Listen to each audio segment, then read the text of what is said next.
Almighty, the balance, Kyoka Suigetsu, Momo's immunity to dying. These are but a few of the most broken abilities in all of Bleach. And we will not be talking about any of them in this video. Did you know the Bleach characters have some of the most ridiculously broken natural abilities that have practically nothing to do with Zanpakuto, Shrift, Fullbring, or anything like that? And that the only reason we never see more of these abilities actually come into play is because Bleach characters always fight Bleach characters, who in some shape or form possess the same abilities or have some kind of resistance to them. So in this video, we're about to find out why your average Bleach character is actually much more overpowered than you could have ever imagined. And to quote Uryu, it's not really the Aizens or Yuhas or even the Ichigos you should fear will solo your favorite verse. It's actually Hanataro. So starting out, we will be taking it a little bit slow, with the more basic stuff that I think we're mostly aware of, and just like Elon, will gradually get more insane as we continue. So let's get the specifics out of the way. These are of course general abilities that certain factions possess, either by use of technology or special skills. Take our favorite group of war criminals for example. These guys have literally everything, like hundreds of keto spells that grant them loads of abilities, including but not limited to time manipulation. Okay, pause. So we're really just starting off with straight up time stopping, okay? Just an IRL pause button that takes 0 prep time to activate. Okay. Then there's the forbidden teleportation keto that basically activates creative mode where you can just drag and drop entire environments. Though Tessai does seem to hold the hand sign throughout all the time we see him using it, so it does make me wonder about his combat applicability, which is probably why we never see it used as much. But thankfully they're forbidden keto, and it seems like Kubo would very much prefer if we pretended they never existed. And it's not like the other keto are that far behind in brokenness anyway. There's spells like Kurohitsugi that just lets you chuck black holes at your enemy, at least if you have the Ryatsu to buff it to that level. Flames that instantly incinerate whatever they touch, restraints that instantaneously appear on the target like Rukujokoro, which I don't think we've ever seen anyone successfully dodge, and all the other keto that allow you to teleport without creative mode, the one that would work way too well at protests, perfect camouflage, a spell that can put you to sleep, and every other barrier, beam, or seal that would take forever to get through. And that is just one skill set that is available to every shinigami. Let's not even get started on the kind of technology they have. First of all, they can just hand out IP bans and seal off the entire Soul Society from a single person like they did with Kisuke. They have what I can only call neuralizers that erase memories, can put an entire city's population to sleep, and specific drugs like Shinten for knocking out souls with lower spiritual pressure, and Hoten and Gaten for characters with higher spiritual pressure. They've even invented physical gloves, pills, and little stickers that can remove souls from their bodies. And the craziest thing is that all these drugs and equipment are available to almost every rank of Shinigami, though Gaten and Hoten seem to be restricted to only lieutenant classes and above. And that's really about it for the Shinigami. On the hollow side though, things aren't as diverse. It's mainly just the arrancar and the two main kinds of special equipment we see them use. There's the Negacion and Kaha Negacion. Negacion is really just Saber's Avalon, and even Yamamoto agrees. Kaha Negacion allows them to lock a designated target inside an alternate dimension forever. Wow. Okay. I originally thought that Kaha Negacion only worked exclusively on arrancar, but upon further thought I don't think that's the case, since Grimmjow literally mentions a normal victim being trapped inside it forever. I think this actually refers to pretty much anyone, meaning you'd have to be powerful enough to break out of it, or you're just, well, be a fart forever. Quincy, on the other hand, can disintegrate souls via Slaverai, and they can sense energy on an atomic level. And fullbringers have some level of matter manipulation, which isn't really combat applicable, but it's a thing, so I guess that's something.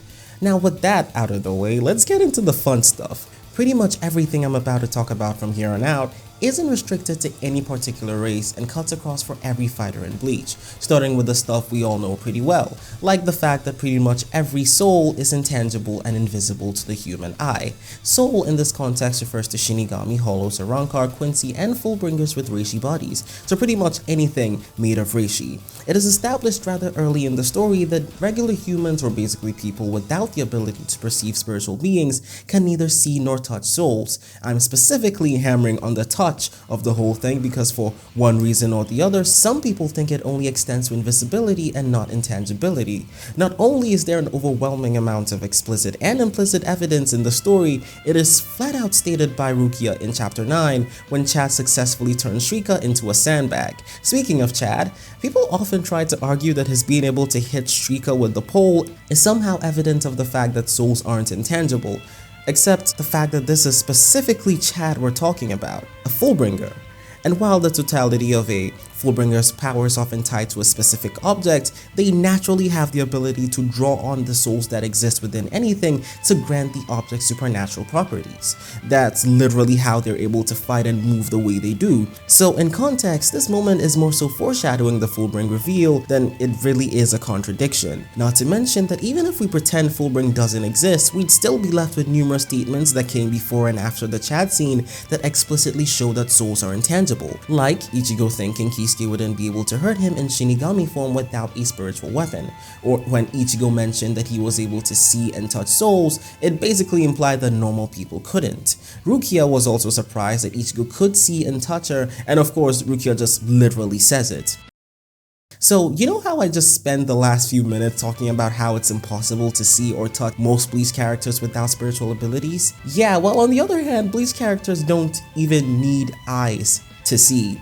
Yeah, you heard that right. Bleach characters have two completely separate sensory systems. There's of course their natural biological senses, and then there's their supernatural senses, Reikaku. These two systems function independently of each other and each take in information differently, though high levels of combat experience can result in an over-reliance on Reikaku, which brings me to my point. For all intents and purposes, Reikaku is significantly superior to regular eyesight and the overall physical senses.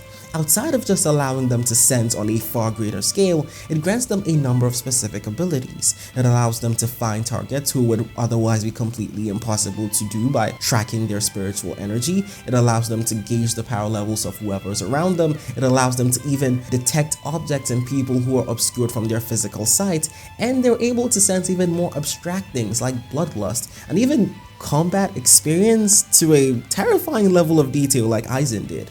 And for Ichigo specifically, he can even detect the inner thoughts and feelings of his opponents as he senses their spiritual energy. All this to say, the Bleach characters don't even need eyes to see. Tosin was blind, but it never once inhibited his ability to fight, and he was presumably worse off once he regained his sight. During Ichigo's fullbring training, we find out that even in the absence of actual eyesight, he could still see with his spiritual senses. I think that might be why Shinsui never bothered to heal his eye, because unlike Yamamoto and his arm, he doesn't actually need it. Also, I'm pretty sure he knows how cool he looks with the eye patch, so really it's a win-win for him. So if you trap one of these guys in a really intricate illusion that doesn't affect both systems like Kyokasuigetsu or Sakanade does, that trash is getting smacked apart with immediate effect. This guarantees that they're immune to almost every type of illusion outside of ones that also affect the soul and its senses. And speaking of things that affect the soul, yeah, that's literally everything I just talked about from the start of the video to this point. Bleach characters' attacks, abilities, and equipment all work directly on the soul. While they can also influence the physical body with no problems, they are primarily meant for combat between souls, which inadvertently grants them a number of hacks that make fighting them an absolute pain.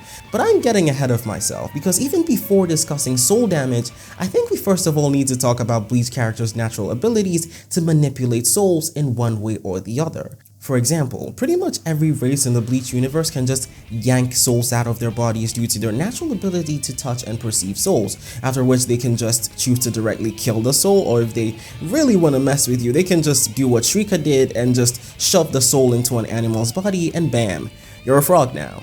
And no, Shrika didn't use a special technique or ability to achieve this. Nothing within the story implied that what he did was impossible for other regular hollows, considering they've all shown the ability to just pull souls out just as easily. The only reason we never see Shinigami do this is because they all have this oath of non-aggression towards humans, and naturally have a strong distaste towards harming them. So this is clearly something they can all do. Not to mention, shinigami are explicitly stated to be capable of controlling all spiritual phenomena, so I think it would be weird to think that soul extraction wouldn't fall under that umbrella. So by default, I think any powered soul in Bleach can replicate this feat. Arrancar in particular can do this on an even more massive scale, with techniques like Gonzui that allows them to extract multiple souls within an area at once. But even more impressive is the fact that due to how their attacks, abilities, and equipment affect both the soul and body, every single fighter in Bleach has durability negation. This isn't seen in universe because again, every Bleach character's durability extends to their soul. Heck, you could even say that their physical abilities are their spiritual abilities. But in a matchup between a Bleach character and a character from another universe where their physical abilities doesn't extend to their souls for whatever reason, basically all their durability is non-existent. This is also due to the fact that in Bleach, soul damage isn't just soul damage, but is also directly reflected on the body. Let's take the internet's current sweetheart for example, Conquest. I mean, he's a pretty tough guy, but if he were to ever get into a fight with say Hanataro, he would literally get one shot, considering Viltrumites have no resistance to soul damage. You could even add on Thrag, dig up Argyle's corpse, add on Diddy, I mean Anissa, or maybe the entire Viltrumite race, and the outcome would still remain the same. Not because Hanataro is some incomprehensible god being, but simply because being intangible, invisible, and having durability negation are such massive advantages that they pretty much guarantee he wins, as long as they don't decide to fly away anyway. You could be the biggest, toughest, strongest character ever, but if none of that strength or toughness extends to your soul, Hanataro 1000% solos. Hisagomaru for the win. Now, as if Bleach characters couldn't get any more broken, there's still one more main ability practically every character that has that I still haven't talked about, which is the fact that they literally cannot die. And no, I'm not talking about the weird aging thing that even Kubo can't explain. I mean the fact that they're practically unkillable. But please let me explain. I know you're thinking of how we see extremely powerful souls die throughout the whole show, so what could I be talking about? This pseudo-immortality is mainly due to everyone's favorite versus battle cheese mechanic, Reiatsu. I could go on and on about how overpowered Reiatsu is as a concept, but I think that's something we're all pretty familiar with. I'd much rather talk about how this grants Bleach characters an inhuman level of durability. But how, you may ask? Well, let's start with when Orihime was healing Ichigo after he got defeated by Okura. She notes that Okura's Reiatsu was still swirling within the wound he had given Ichigo, and she was struggling to reject it all. The very framing of this statement implied that for Orihime to fully heal Ichigo, she first needed to get rid of Okura's Reiatsu still residing within his body. This was the byproduct of a fight that happened between Ichigo and Okura at a point where Okura was inconceivably stronger than Ichigo and literally ended with Ichigo getting impaled by his bare hand. Please keep this instance in mind. Fast forward to the future, we have Shunsui vs Lele Barrow, where despite having multiple holes punched in his body, Shunsui is able to keep fighting while maintaining his best impression of Swiss cheese. Which begs the question, how does one character withstand such abuse while one almost dies from a seemingly lesser level of damage? Is Kubo just arbitrarily deciding who survives what, or is there a much deeper logic at work here? I personally believe that it is in fact the latter. And my theory is that in order for a Bleach character to actually wound or even kill another Bleach character, they need to be exposed to an ample amount of Reiatsu equal to or superior to their own. And said Reiatsu should be strong enough to disrupt their own. And considering we've seen what happens when a person goes up against someone with significantly higher Reiatsu, it makes sense for that to be the case. This phenomenon is exactly what took place when Ichigo fought Okura and died to him in both instances. It's why I believe Okura was so adamant about Orihime's inability to heal him, because it was previously established that even rejecting base Okura's Reiatsu was a problem for her, so it would have been nigh impossible for her to pull it off against an incomparably more powerful Okura, especially with her in an even worse mental state, which is some pretty nice foreshadowing on Kubo's part. Adding on the fact that Ichigo's heart was literally destroyed, which is the main controller of the flow of Reiatsu in a soul's body. Meanwhile, in Shunsui's case, despite having multiple holes in his body, he's still able to fight. This meant that there wasn't enough of Lele's Reiatsu within Shunsui's body to actually cripple him, which could be directly tied to how Lele's attacks worked. Despite being immensely deadly, the highly penetrative nature of his X-axis and his regular shots almost guaranteed that pretty much anyone who was hit would only be exposed to a minimal amount of his Ryatsu. This is the reason why everyone he shot at the Soul King Palace survived.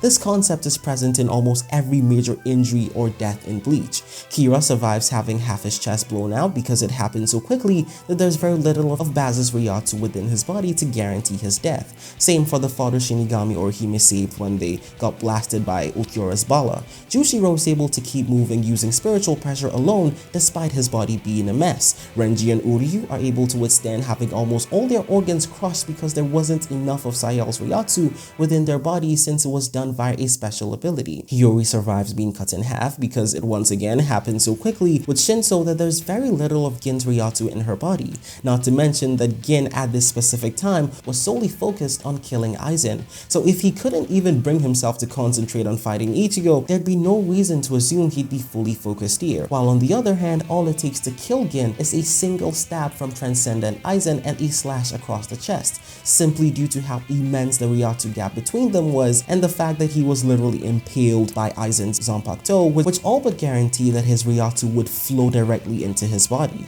Speaking of Aizen, this is exactly why he can't die. This is because not only does he have more Ryatsu than anyone outside of Yuha and Ichigo, so almost no one's Ryatsu can actually overwhelm his to even do meaningful damage. His constant regeneration also guarantees no foreign Ryatsu will linger within his body for long. So essentially, for characters like Ichigo, Yuha, and of course Aizen, killing them would be nigh impossible, even putting aside their hacks and abilities. The only reason we see them take damage is specifically because, well, they fought each other, or they fought characters who capitalized on this particular system. This concept is exactly why Squad 4 members are first taught how to restore Ryatsu before actually healing the body, because it is far more important in maintaining a life, because once a character's Ryatsu is fully intact, it's much easier to guarantee their survival. Stuff like this is why Bleach's power levels seem significantly higher in comparison to the other members of the Big Three and even most shonen anime. Oh wait, was that? Were you expecting an explanation for why Momo survives the things she does? No, there's no explanation, I'm sorry, she's just protected by literally God himself. I'm not even gonna try. See ya.